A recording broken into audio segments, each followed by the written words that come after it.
Hello again, everyone, and welcome back to the Hockey Writers Fantasy Forecheck podcast. As always, I am your host, Jacob Strozyk, joined by my esteemed, wonderfully bearded co-host. Jacob Billington, I appreciate the words. I'll give you kind words because you were on time this week, so we'll let it ride, going Yeah. that way.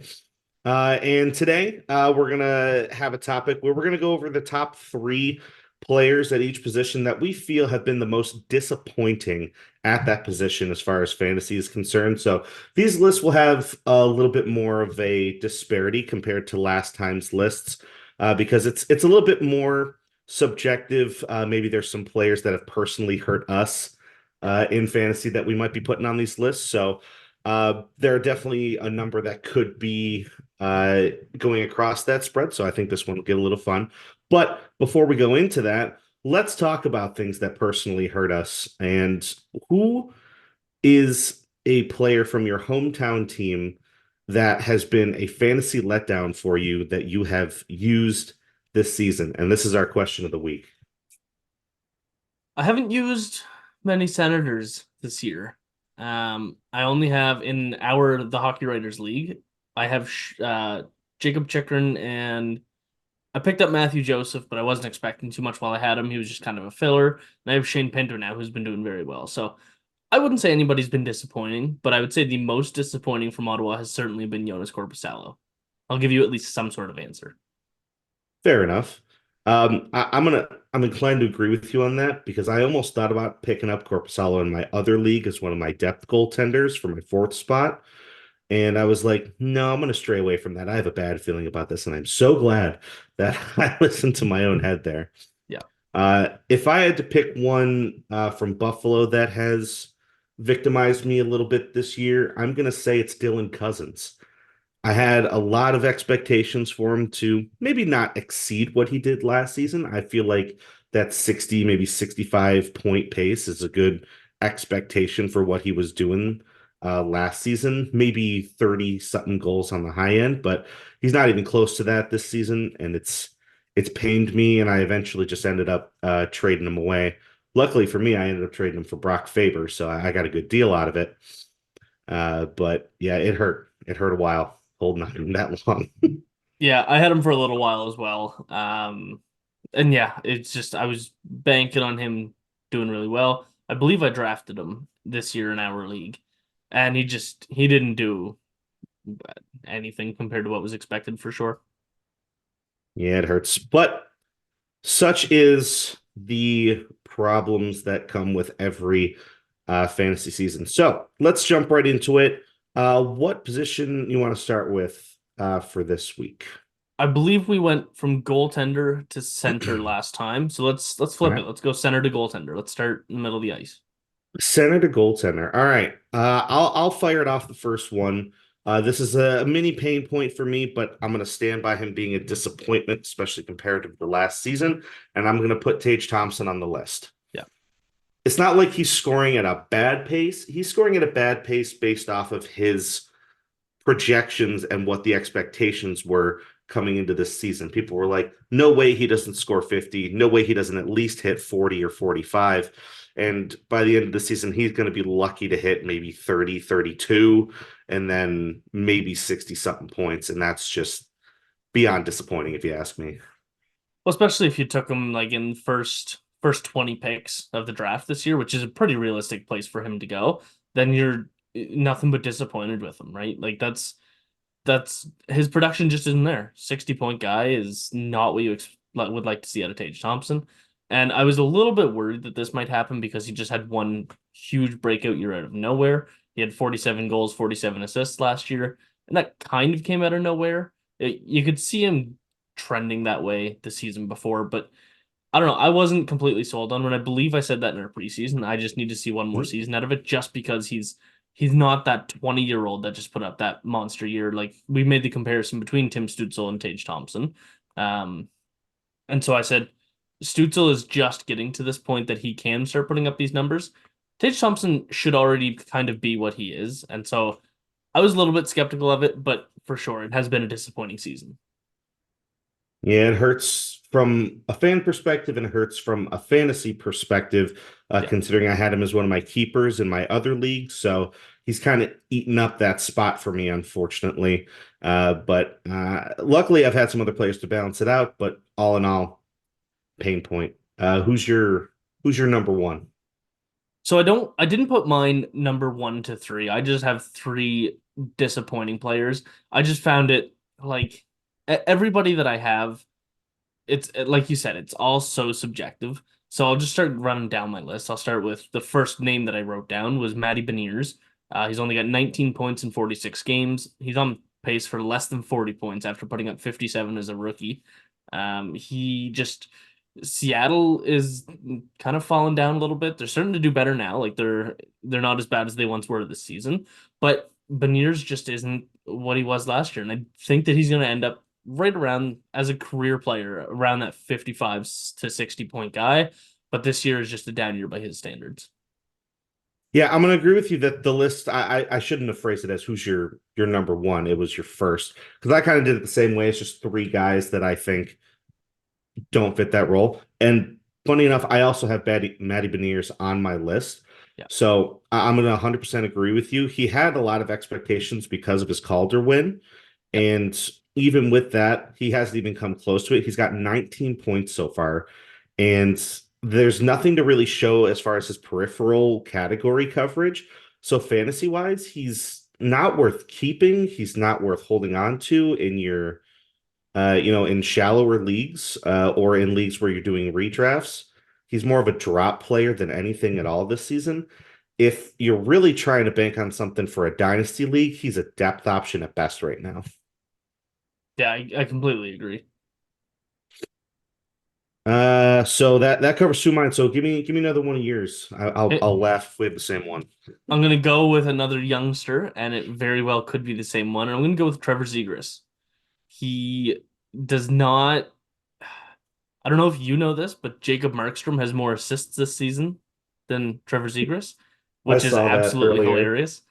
Yes, he only has 20 games. He's struggled to stay healthy. He's been out long term twice now already, maybe even three times, and he's only got 7 points in those 20 games. He didn't look like the good Trevor Zegras we all know while he was healthy, and then he just couldn't stay healthy. So as of right now, there's no point in hanging on to him. He wasn't playing good when he was healthy, and he just can't stay healthy. If you need one of your IR spots, I would drop him if you have somebody more valuable to put in that IR slot. Yeah, I had Zegers as the third player on my list, so we agree on that. Yeah. And the word that I kept seeing get tossed around amongst the Twitterverse and everywhere else that you look for fantasy information is overrated. And there's an argument to be made there, but if we're just looking at production for fantasy, he's just not worth it right now. He keeps getting injured. Nobody wants to hold on to an LTIR spot for their entire year for a guy that's going to finish with what? Maybe 13, 14 points. It's not worth it. I agree with you. He's a hard drop candidate right now. And I would even hesitate to take him anywhere outside of some of the last rounds when you draft next season. Yeah, I think he's going to be back. I would take him probably higher than the last couple of rounds, but I don't know, probably not much higher. That's just my opinion on that. So that covers all three of mine. So who's your third? One of the most disappointing players in the entire NHL, in my opinion, has been Pierre-Luc Dubois. His I mean, it's the worst kept secret ever. He finally get out of um, Columbus. He looked to do well in Winnipeg for a little bit, and then he decided that he was done in Winnipeg. Already had one foot out the door since the day he really got there, and he finally agreed to go to a place, sign long term, really commit. Everybody thought, oh, the world's going to be nice and happy and joyful for Pierre-Luc Dubois. And now he's sitting here with 21 points in 49 games, also on pace for less than 40 points. That's that's terrible. Like we're talking about Matty Beniers in his sophomore year having a down season. He's producing the same amount as Pierre-Luc Dubois, who just signed an 8 year, $8.5 million contract. He has been so disappointing. He's been on the first line, he's been on the fourth line, and no matter where he is in the lineup, he just won't produce. And coaching change hopefully helps him out a little bit, but I'm not confident that it will. So as far as Dubois is concerned, do you think he turns it around next season at all? you have a keeper league, I'd consider keeping him around. But he would definitely drop down the draft rankings, in my opinion, significantly for next year if you're in a redraft. Yeah, I would agree. He was somebody that I thought about putting on the list, but I just had to put my personal pain point in there just for letting it out and being able to talk about it more than anything else. So as far as Dubois is concerned, yeah, I had him in my one league. I got him in a trade, and it I ended up dropping him, I think, 2 or 3 weeks later because he just wasn't doing anything for me. It wasn't worth using that roster spot on him when there were waiver wire and hot players that are just outperforming him in every single way. So Dubois for me is a hard drop candidate at this point, at least for this season. I agree. All right, we made it past centers. Let's do right wingers. All right. First up, I've got Connor Brown. He's got 4 points in 41 games. I was very high on Connor Brown headed into the season. I said that Mm-hmm. he's going to be the steal of the draft. I said that there's no way that he doesn't produce at least a 55 to 60 point pace. Boy, was I ever wrong. He's on pace for 8 points this season. I don't know. It's just not working. He's down on the fourth line now, not getting much opportunity. So is this a personal pain point where did you back up your words and actually pick him in any of your drafts or no?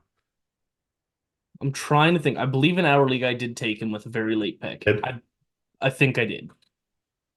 how long before you dropped him before you were like, that enough is enough, I couldn't do it anymore? It was, I think he went his first 11 games without a point, and I dropped him before that, before he even got his first point. That's an unfortunate circumstance. I remember I agreed with you that he could be a steal just if he was able to hit that production. I don't know if I agree with you on the point number, but I think I agree with you that he could be a big steal. So that's a tough one for sure. But for me, first player on my list, one that I made a trade for in one of my other leagues and has definitely been hurting me between injuries and poor production is Timo Meyer. He he's only got 19 points and he just hasn't looked great in any way, shape, or form. He's gotten moved up and down up and down the lineup, and they just can't find the right spot for him. He hasn't bounced back.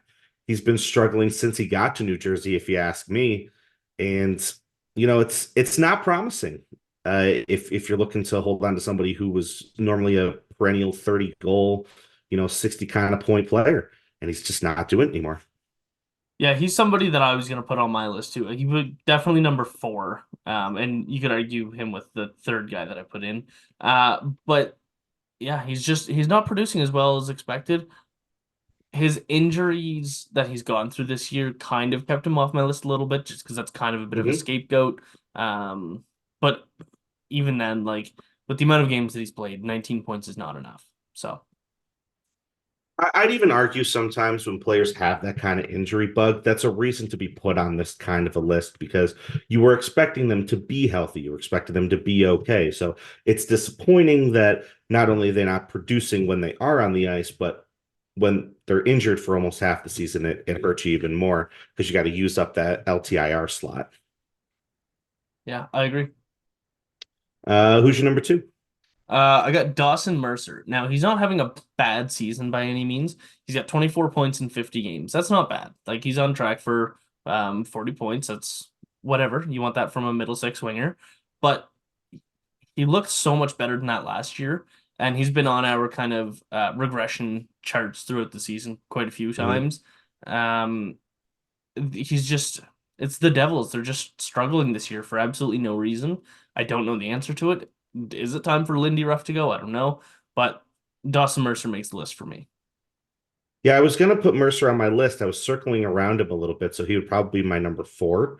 And I was high on him at the start of the season, and I was high on him last year because he had those big point streaks that he was rolling with. He had uh, those scoring opportunities being in the top six for an extended period of time. But I think as far as the Devils go, I think it hurts a lot not having Dougie Hamilton, not having had Yeah. Nico Hischier for a while, not having Jack Hughes for a while. I think those top players being out of your lineup consistency is a big reason why. some of these other guys aren't producing up to standard, whether it be Meyer or Mercer, or even a handful of others. But at the end of the day, they should still be producing better than they currently are. You can't rely on just a handful of guys to be doing it all for you. So I agree with you on Mercer. My second guy I have is Patrick Laine. Now, again, injury bug problem. He hasn't really played a whole lot this season. But even when he's in the lineup and he's healthy, there's just not much going on with him. He's not scoring at a good pace. He's not putting up assists. He's not throwing hits. He's not blocking anything, not that he's normally expected to. But he's not the 40 goal scoring Patrick Laine that everybody was expecting him to be on a regular basis. And at this point, I'm not even sure I would want to pick him up in most leagues for even the following couple of seasons until he proves I can stay healthy, I can score again, because I'm kind of over it. Yeah, I've said it 100 times on this podcast that I don't like the streaky players. So he's not somebody that I really keep my radar on for fantasy. But you're right. He's just at this point, it's just too risky to pick him up. And sure, if there's a great opportunity to pick up somebody I would consider streaky, I'm always going to take it. But with Patrick Laine, I think I'm just kind of I'm in the same boat as you. I'm going to sit back and wait. Who's your next one? Last one I've got is Riley Smith. I Hmm. thought he was going to do a bit better going over to Pittsburgh, maybe getting a better role, and maybe he will do a little bit better in the second half of the season if they move on from Jake Gensel. But he's only got 21 points this season, which he's a 50-point guy. Like he's not super below pace, but he's not doing as well as I expected him to. Yeah, I definitely was thinking about him last week when I saw a couple of things come up as far as trade rumors for him. And I was like, huh, would he even be worth picking up at this point? And I end up looking at some of the stats. I'm just like, no, he's not even going to hit 20 goals this year. And that's honestly what I would think of for him is that 20 to 25 goal scorer that I can use in some of those more depth scoring options. And I don't even think he's worth trading for this season at all. I don't think he's going to hit a hot streak that's good enough to be worth picking up. I'd leave him. I would Yeah. 100% leave him. My last one. Let's go to the New York Rangers. Speaking of disappointing things, Blake Wheeler. I think there That's a good was one. not super high expectations going into this season, but I think there was enough of an expectation that people were thinking he could at least score 50, 55 again, and he's not on pace for that at all. Uh, Aging player that just can't keep up with the expected production is tough. It's tough to want to hold on to that in any fantasy league. And Wheeler right now, I think it's time to let him go and just let him go into the sunset. Yeah, it's time to move on from Wheeler. That ship has sailed, and like before the season, he was another one of those guys that I was like, you might be able to Mhm. get him sneaky good. He's on a good team, and he's more than capable of putting up 55, 60 points. He's always been floating right around the point per game. Like he misses some time. That's why his totals are 55, 60 or Mhm. so. But yeah, he's always right around a point per game. And this season, like, what's he got? 20, 22 points or something in It's 53 21 or games? 22 points. Yep. Yeah. Like that's just not good. All right. Let's jump over to the left wingers. I think there's a good chance that we have the same three people here. I'm going Okay, to let's start do with it. the one that I know that we both have, and that's Alexander Ovechkin. He is on a What? bit of a streak. No. He's on a bit of a streak right now. He's got 5 goals in his last 5 games. That's fantastic. But Mhm. even with that, he's got 13 goals on the season, and we're after the All-Star break. You need to see more out of Alex Ovechkin than that. Like he's chasing the record, and he can't put up more than 8 goals in the first half of the season. Yeah, that's rough. Funny enough, I actually had the same exact note that you mentioned there is that he's on a current streak right now. He's got the goals in the last handful of games, but that's I don't think that's good enough to wipe out how disappointing the first half was. Yeah, I don't think even if he finishes at the 20 goal mark, I'd consider that a very disappointing season by an Alex Ovechkin standard. If he hits 30, I think absolutely. that's a good comeback for what people were expecting, because then you're at least closer to that 35, 40 goal mark. And at his age is I'd say 30 something goals is a very, very high number. But since it's Alex Ovechkin, you still have that high goal scoring expectation. The only thing that I noticed that he's producing decently is in his hits department. He's got a little over 90 hits. So that's something to, make him want to be held onto on your roster. But he's been a sick candidate for a lot of this year, if you ask me. Yeah, I agree. Give me number two. Uh, Jonathan Huberdeau. Now, expectations were not incredibly high for him, I must say. He's got 31 points on the season. I believe he has 15 points in his last 15 games, which is a Mhm. really good stretch. He's starting to trend back towards something good. He has five. I'm gonna save that stat. Just hang on. But yeah, just especially for the money he makes, you expect more. I don't know. I'm not happy with what I've seen from Huberto this year. Yeah, neither am I. I believe, if I remember this correctly, we had him on our list of big bounce back players, or at least We the sure did. potential ones. But boy, oh boy, did he decide that everybody was going to be wrong about that this season. And it's unfortunate because of the caliber of player that he can be. You don't score, I said it before, you don't score 100 points by accident. You have to be a pretty darn good player to put up 100 points in this league, no matter what team you play on. And he's just not up to standard. Hopefully, he can keep it going and get a hot streak going now with the recent trade that they made. Perhaps a new line mate will help him out in Kuzmenko, but I don't know. I'm tempted to say be patient with him and see how the season ends. I wouldn't drop him outright because of the new surge that he's on. Give it another couple of games until you make your decision on that one. I agree.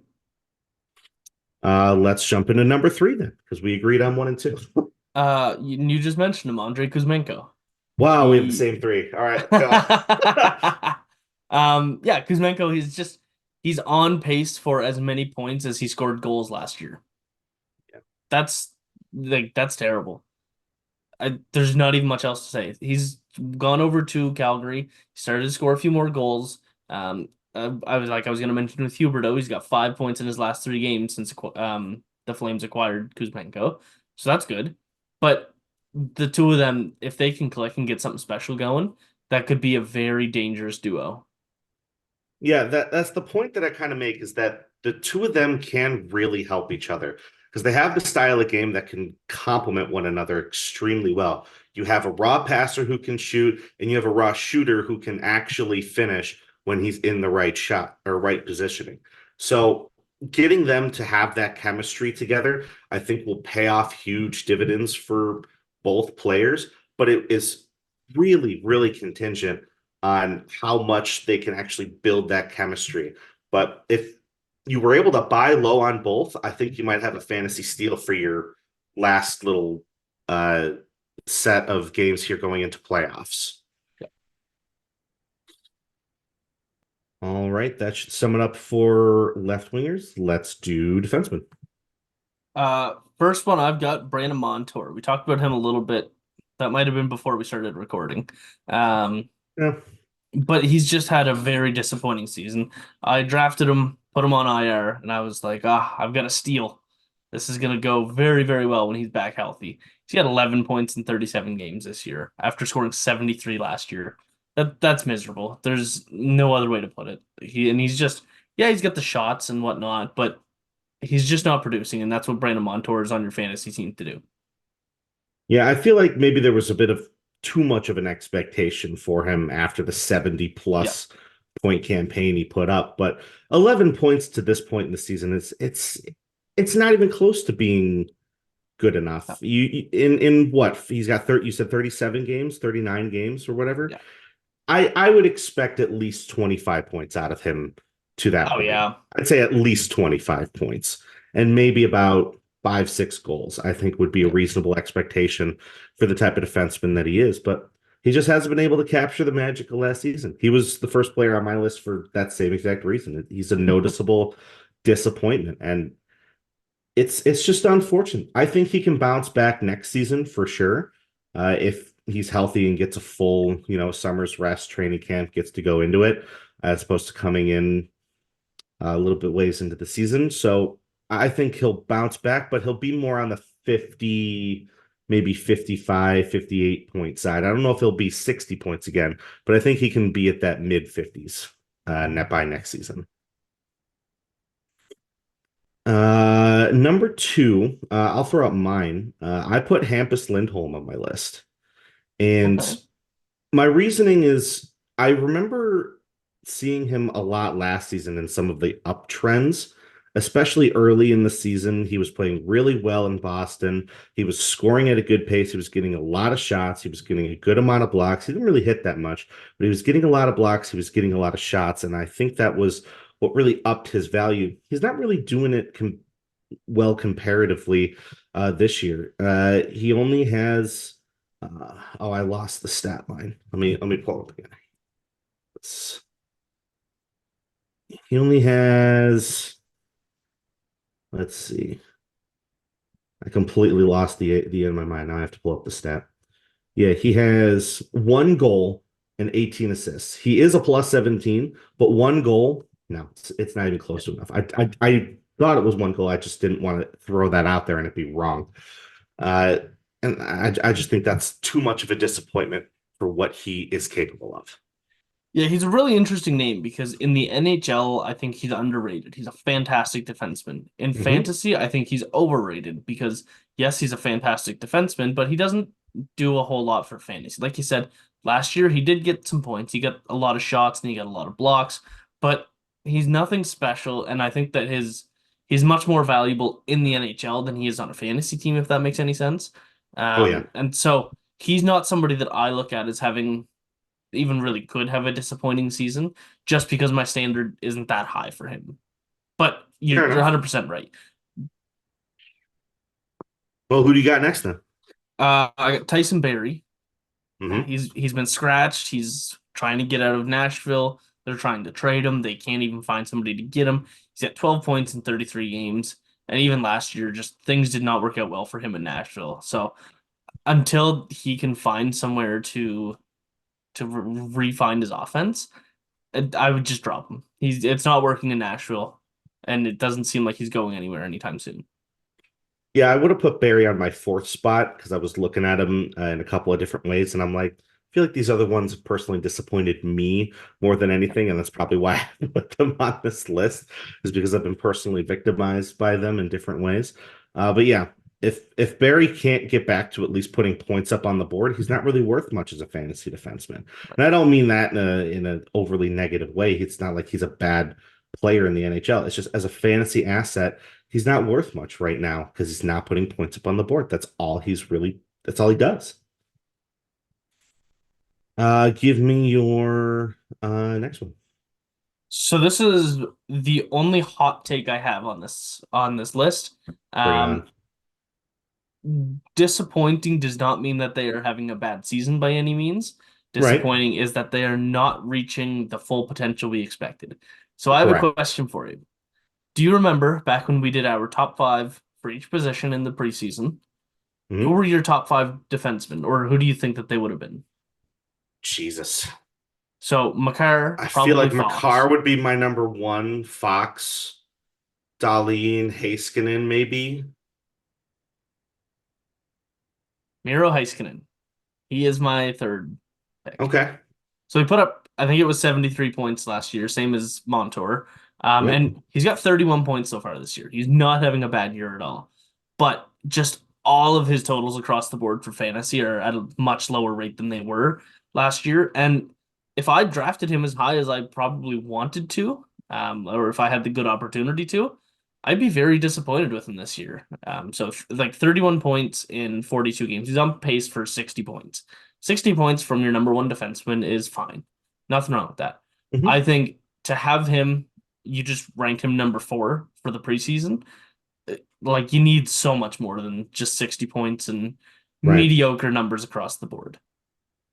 Yeah, if I had him at that spot, I would be expecting at least the 70 point mark as far as scoring goes. And then you'd want in 82 games, you're probably looking at least 150 blocks, at least 150 shots, and then maybe another 100 hits on top of that at bare minimum. The bare Um, minimum. but you'd be looking for something more out of a defenseman of that quality. So I'm not going to disagree that it's disappointing comparative. Yeah. Um, yeah, so it's it's another one of those unfortunate circumstances where it's just not up to par, but it's not bad. If you have him on your fantasy team, you're not dropping him by any means, and you're not Not at gonna all. keep him off your keeper lists or anything like that. Because there's always down years. Stuff like that always happens. And You're he just can not bounce going out back of very your way quickly. to it. You're just not going out of Right. your way to acquire him this year. If anything, you could possibly have bought low on him more than anything if you get someone Yeah. who maybe soured on him, but that's really the only scenario where it comes up where he would get moved, I think. I think most people know what he is and would hold on to him. All right, my last one. We've talked about him a couple of times, but I'm still gonna put him on this list is Bowen Byram. I expected a lot out of him this season. And on a very offensively charged Colorado Avalanche team, I was expecting more than 13 points up to this point in his season. I felt like he should have been at least at the 8 to 10 goal mark and about the 24 to 28 assist point. I feel like that's the type of defenseman that he could be as far as scoring goes, because he's not really doing much in the other department. He's a scoring defenseman first. And I understand how easy it is to get overshadowed by Cale Makar and Devon Taves, but he's still capable of doing more, and I think he should be doing more in a fantasy perspective. Yeah, we've talked about him quite a few times. It's just the injuries that are getting him. He just can't stay consistently in the lineup. He's had a lot of concussion issues. I don't think he'll ever quite reach the potential that we all hoped he would. Um, so yeah, just disappointing. I think he's certainly not a draft bust. He was fourth overall.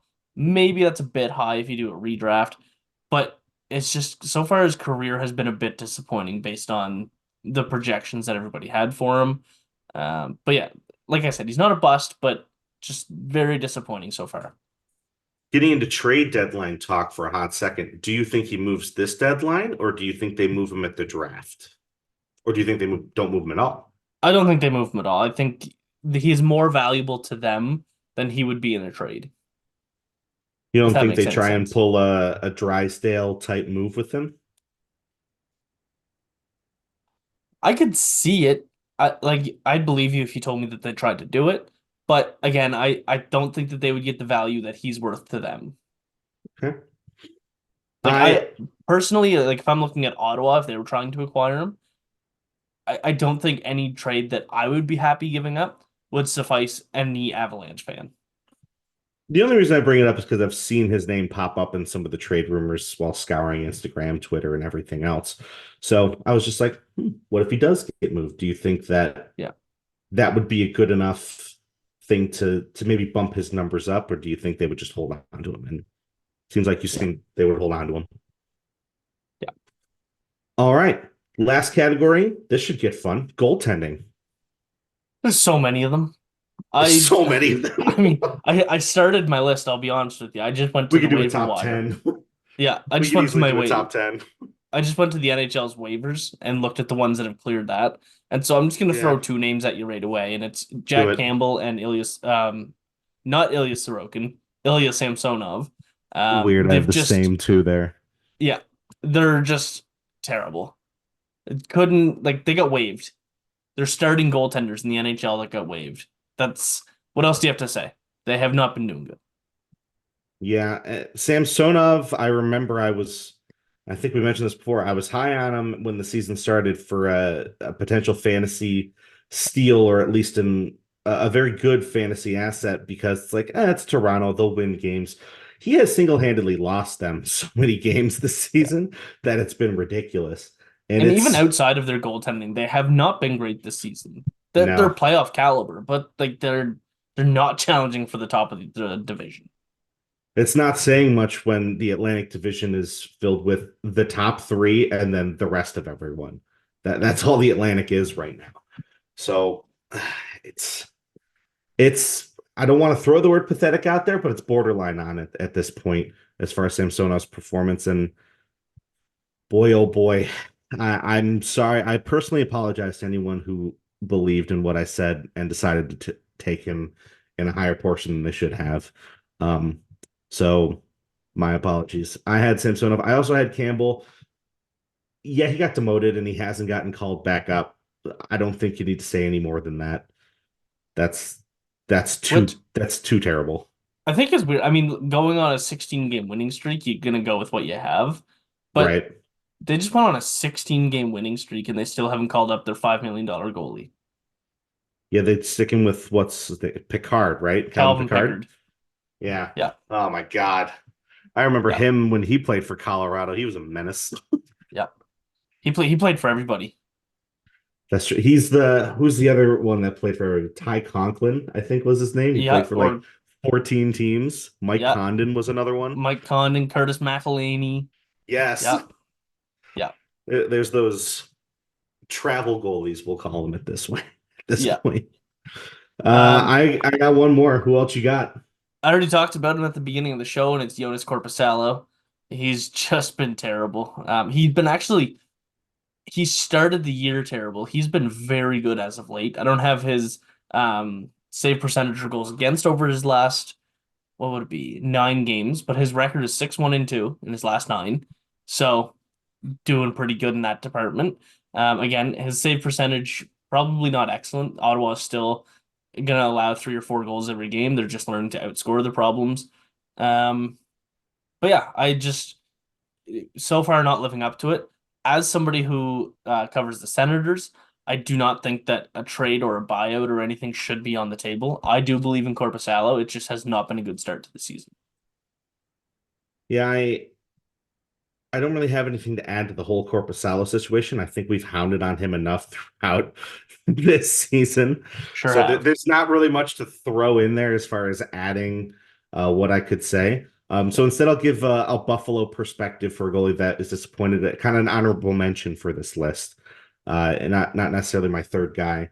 But I'll put Devin Levi in there for very simple reasons of this team has been terrible in front of him, and he's looked average at best for a majority of his games, and that's why he ended up getting sent down.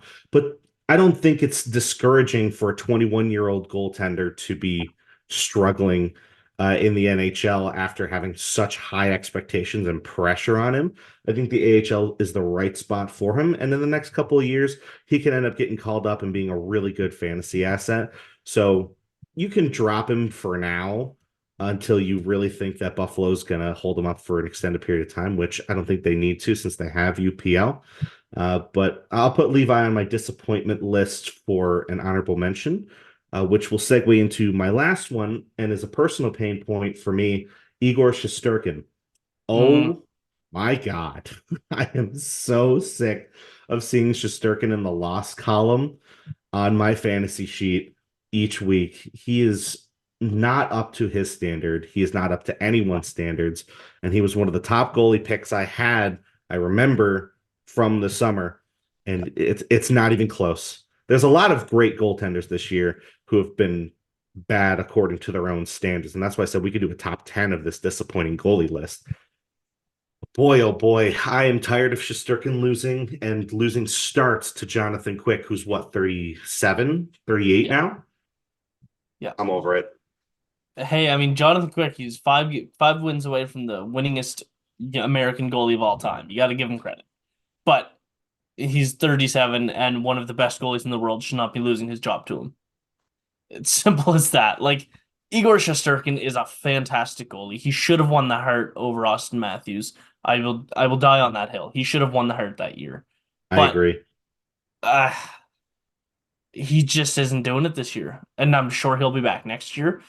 Don't even think about dropping him. If you have a keeper league, keep him if he's eligible, whatever your league rules are. Um, but yeah, he's just this isn't his year, and that's fine. Well, it's not fine for me. I need wins in my goalie It's fine for me because categories. I don't have him this year. Well, I don't have him in our league, but I have him in my other one. And boy, oh boy, Yep. do I need that win column. But it sucks, but you got to deal with it. All right. Any other you want to throw an honorable mention in there since we can go on for days on the goalies, then we'll wrap it up. There could be 300 honor dishonorable mentions, I guess. Yeah, true. But yeah, no, I don't have any specific names I want to throw out there, but like for the same reasons as Sorokin or Sorokin. Why am I saying Sorokin? He's not even having a bad year. He's not. Shesterkin, for the same reasons as him, I could say Vasilevsky as well, who's kind of hurt me. Oh But even yeah. then, Vasilevsky's turned it around. He's had a really good stretch of games lately, so I'm not too concerned about that. Well, all right, we'll wrap it up here then. Thanks again, everybody, for tuning in to this week's episode of Fantasy Forecheck. Don't forget to subscribe to the podcast on your preferred listening channel, as well as the Hockey Writers Podcast and YouTube pages, where you can find anything and everything else hockey related. You can also follow me on Twitter at Stroz67. And I'm there at Jacob Billington. And you can feel free to leave us a like, leave a comment, and we will keep you up to date on all things fantasy throughout the year. Thanks again, everybody, for watching, and we'll see you next time.